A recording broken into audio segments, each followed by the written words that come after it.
how to deal with bashers. Lagi nating mamahalin ang ating mga kaaway. Anong gagawin mo kung may basher ka? Tama na yung mga motivation. Hindi lang pansinin.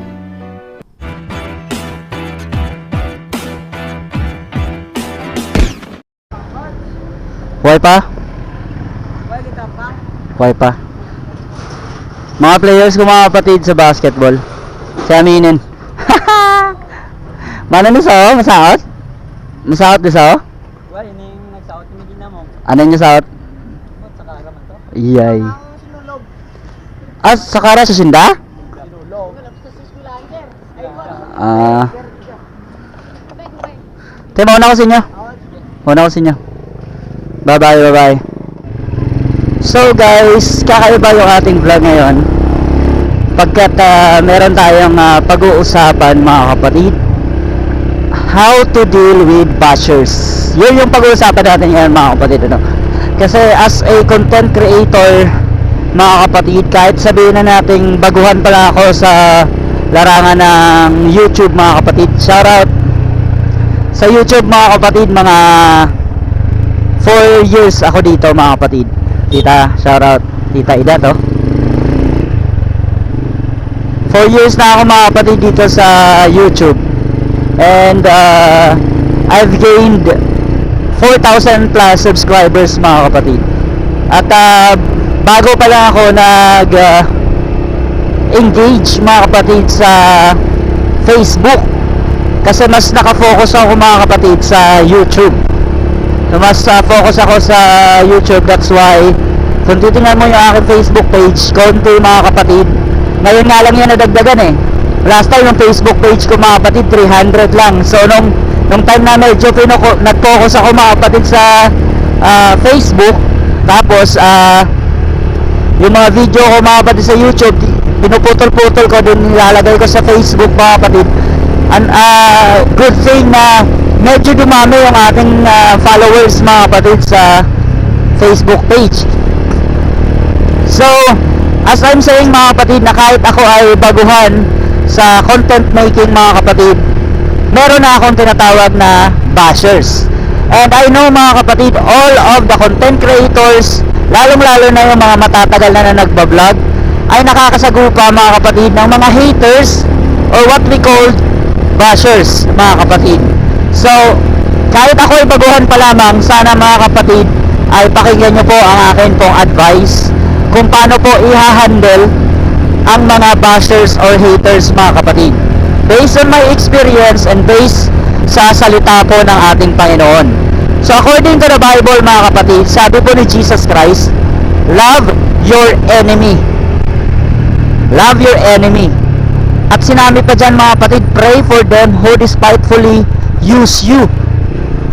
Yung mga taong ginagamit ka lang, yung mga taong kakausapin ka lang kapag may kailangan sila sa'yo, kukontakin ka lang pag manghihiram ng pera, something like that, mga kapatid.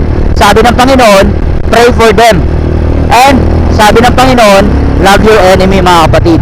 Isa yan sa naging prinsipyo ko na rin, mga kapatid. Maraming mga tao na nagsasabi sa akin, mga kapatid, na dahil sa sobra mong kabaitan, inaabuso ka na ng ibang tao, kahit ginaganyan ka na nila, bait mo pa rin sa kanila, no? Yan yung palaging sinasabi, mga kapatid, ng ibang tao sa akin. Sabi pa nga ng ibang mga kapatid, yan na yung ginawa sa'yo, tinutulungan mo pa rin siya o mabait ka pa rin sa kanya? Bakit ganoon? So ang prinsipyo ko kasi, mga kapatid, is lagi nating mamahalin ang ating mga kaaway. So speaking of kaaway, mga kapatid, maihilong tulad din natin yan sa atin pong mga bashers or haters, mga kapatid, no? Yung mga binabash sa akin, one of that is, Kristiyano ka, bakit ka nagbablog?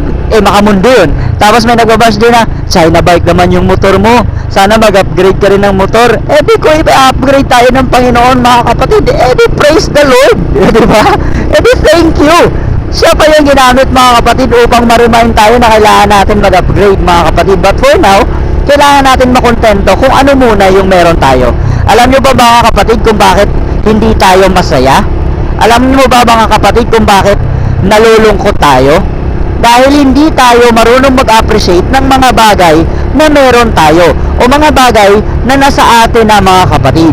Kaya every time na naaalala mo, bakit sila merong ganito, ako wala, bakit sila ganyan, pero ako hindi. Kaya, every time na yan yung mindset mo mga kapatid, mas nalulungkot ka at mas naaawa ka sa iyong sarili mga kapatid. Pero kapag marunong kang makontento kung ano yung meron ka, marunong kang mag-appreciate ng mga bagay na meron ka, mga taong nasa paligid mo, mga taong nananatili in good times or in bad times, mga bagay mga kapatid na na-acquire mo na, kapag marunong kang mag-appreciate niyan mga kapatid, then that's the key of happiness. Matutuwa ka mga kapatid. Kapag i-bless ka ng Panginoon, madadagdagan yung mga blessing na nasa iyo, and then mas magiging masaya ka. Pero ang tinatawag kasi na being contented mga kapatid, hindi yan na hindi ka na magtatrabaho o wala ka nang gagawin. Lagi mo tatandaan na kung masaya ka sa maliit na bagay mga kapatid, mas magiging masaya ka sa mas malalaki mga bagay. Ang sabi nga sa Bible mga kapatid, siya na mapagkakatiwalaan sa mga maliliit na bagay ay mas mapagkakatiwalaan sa mga malalaki pang mga bagay. Lagi nating tatandaan na kung marunong tayo magpasalamat kahit sa maliit na blessing, then God will bless us bigger more mga kapatid, no? So balik tayo doon sa ating basher topic mga kapatid, no? So, bashers. Ano ba yung mga bashers? Klase-klase din mga kapatid yung mga bashers. Yung basher mga kapatid, yung ibang mga basher is pang trip-trip lang, no? Tapos yung ibang mga basher mga kapatid is kailangan mo lang i-take as positive criticism. Yan yung ibang mga bashers. Na kapag iintindihin mo yung binabash nila sa'yo, pag iintindihin mo yung mga sinasabi nila sa'yo mga kapatid, and iti-twist mo mga kapatid yung sinasabi nila, mas mag-i-improve ka sa motovlogging mga kapatid or sa pagbablog. May isang basher na nagsasabi sa akin, bakit pinag-uulit-ulit mo yung sinasabi mo o paulit-ulit ka minsan magsalita? So, yun yung in-improve ko mga kapatid. Sabi ko, siguro hindi ko na uulit-ulitin yung aking sinasabi, or kung minsan man mauulit ko yung sinasabi ko, ikakat ko na lang yung video and magja-jump ako sa main na dapat kong sabihin. Kaya in-improve ko mga kapatid, ginawa ko siyang positive criticism. Although kinriticize niya ako, may criticism na nangyari, but I take it as positive mga kapatid, no? So yung pangatlo mga kapatid is haters, legit haters. Yung mag-open sila mga kapatid ng Facebook or manonood sila ng videos or ng YouTube mga kapatid para lang maghanap ng mali.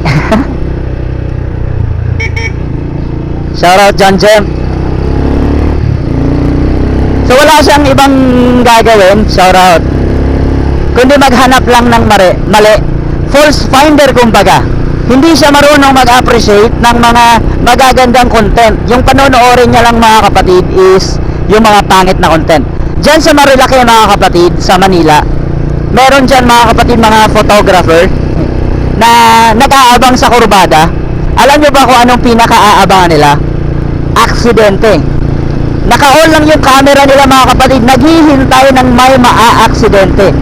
So, sa buhay natin mga kapatid, ganun din minsan. May mga tao na nag-aabang lang na magkamali ka. May mga tao na nag-aabang lang mga kapatid na madapa ka. May mga tao na nag-aabang lang mga kapatid na ikaw ay matumba. Pero kapag ikaw mga kapatid ay marunong gumawa ng paraan, mag-ingat mga kapatid. Although may mga panahon na nagkakamali tayo, may panahon na matutumba tayo mga kapatid, but we just need to get back up. Bangon lang, tayo ulit. Kung ano yung nagawa natin pagkakamali, bangon lang. So how to deal with bashers mga kapatid? So gusto ko lang sabihin sa inyo na mapasubscriber man yan o basher, viewer mo yan. So may isi-share lang ako sa inyo mga kapatid. Merong, hindi ko alam kung sino to, pero every post ko mga kapatid, binabash na ako. Dating basher, naging follower. Dating basher na naging follower. So sana meron kayong natutunan mga kapatid sa akin pong sinabi. At yun, magkakape tayo dito sa Friendship Cafe. Yeah, Friendship Cafe. Hello ma'am. Meron pa mga pogi mga kapatid na pumunta dito. Ayan po si Sardia. Ayan si Morante mga kapatid, ang poging-poging chicks boy ng Bulldogs. So, tamang chill lang tayo dito. So, may tanong ako sa'yo. Paano mo i-deal ang iyong basher? Anong gagawin mo kung may basher ka? Sabayan sa kanyang trip. Sabayan sa kanyang trip. Ikaw anong gagawin mo kung may basher ka? Bayan lang eh. Daw, amo na mo mga motivation. Ayun, gagawin mong motivation. More bashers to come. Anong gagawin mo kung may basher ka? Ang hindi lang pansinin.